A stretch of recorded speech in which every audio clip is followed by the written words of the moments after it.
वार्तांकन रोखठोक बातमी।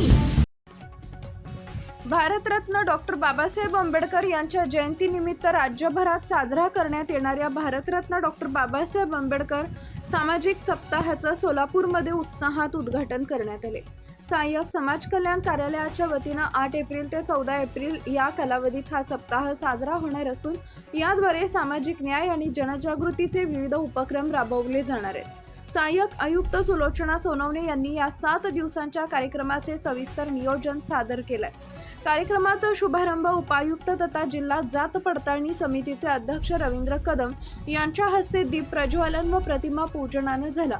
14 एप्रिल पर्यंत चालणाऱ्या या सप्ताहात विविध स्पर्धा व प्रबोधनात्मक कार्यक्रमांचं आयोजन करण्यात आलंय। यामध्ये डॉक्टर बाबासाहेब आंबेडकर व संत गाडगे महाराज यांच्या विचारांवर आधारित वक्तृत्व, निबंध, लोकनाट्य आणि लघुनाटिका स्पर्धा, समाज कल्याण विभागाच्या विविध योजनांच्या प्रतिनिधिक लाभ वितरणाचा कार्यक्रम तसेच समता दूतांच्या माध्यमातून ग्रामीण व शहरी भागात पथनाट्याद्वारे शासकीय योजनांची माहिती दिली जाणार आहे। एवढंच नव्हे तर 11 एप्रिल रोजी महात्मा ज्योतिबा फुले जयंतीनिमित्त अभिवादन व त्यांच्या कार्यांवर व्याख्यान, मोडलिंब तालुका माडा इथं ज्येष्ठ नागरिकांसाठी विशेष जनजागृती शिबिर व मेळावा तसेच दलित वस्त्यांमध्ये स्वच्छता अभियान राबवलं जाणार आहे। तर दिनांक 14 एप्रिल रोजी सोलापूर जिल्हा परिषदेत डॉक्टर बाबासाहेब आंबेडकर यांना अभिवादन करून डॉक्टर आंबेडकरांचे शेतकऱ्यांसाठीचे कार्य या विषयावर व्याख्यान होईल।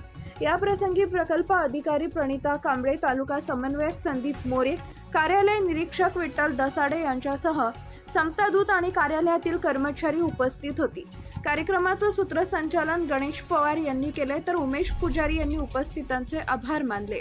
न्याय विशेष सहाय्य विभागाच्या वतीनं ज्या योजना राबविल्या जातात त्याची माहिती सर्वसामान्य जनतेला व्हावी यासाठी आपण भारतरत्न डॉक्टर बाबासाहेब आंबेडकर यांच्या जयंतीचं औचित्य साधून आपण सामाजिक समता सप्ताह साजरा करत आहोत। यामध्ये आपण संविधानाचं मूल्य आणि त्याच्यामध्ये जे कलम आहे त्याचं महिला असतील, त्याच्यानंतर आमचे ज्येष्ठ नागरिक असतील त्याच्यासाठी आपण ज्येष्ठ नागरिकांसाठी कार्यशाळा ठेवतोय, महिलांसाठी मेळावा आयोजित केलेला आहे, त्यासोबतच निबंध आणि वक्तृत्व स्पर्धेचं आयोजन केलेलं आहे। मार्च 14 तळाचा सत्याग्रह असेल त्याच्या अनुषंगानं आपण पथनाट्य वगैरे त्याचंही आयोजन केलेलं आहे। आणि मुख्य 14 एप्रिलचा कार्यक्रम हा आपण इथे डॉक्टर बाबासाहेब आंबेडकर चौकामध्ये आपण आयोजन केलेलं आहे। तर आपण सर्वांनी या कार्यक्रमामध्ये सहभागी व्हावं असं मी आपल्याला आवाहन करतो। जाती पडताळणी समितीमध्ये सर्व महाराष्ट्रामध्ये सध्या आपण ऑनलाईन पद्धतीनेच काम करतो, परंतु सध्या TCSला हे नवीन काम देण्यात आलेलं आहे आणि याच्यामार्फत AIचा वापर करून मॅक्झिमम लोकांच्यापर्यंत कसं पोहोचता येईल आणि योग्य मागासवर्गीयांना ते प्रमाणपत्र मिळेल आणि अयोग्य लोक जे आहेत त्यापासून दूर राहतील याबाबतची दक्षता घेण्यात आलेली आहे। कुठली यंत्रणा त्याच्यामध्ये मधली नसणार आहे, डायरेक्ट उमेदवारापर्यंत ते प्रमाणपत्र आज जसं पोहोचतं त्यापेक्षा वेगळ्या पद्धतीनं आणि वेगात कसं पोहोचेल याची मी मॅक्झिमम दक्षता घेत आहेत। जसं यावर्षी मागच्या वर्षी प्रचंड गर्दी झाली, ती यावर्षी या माध्यमातून आम्ही थोडी कमी केलेली आहे।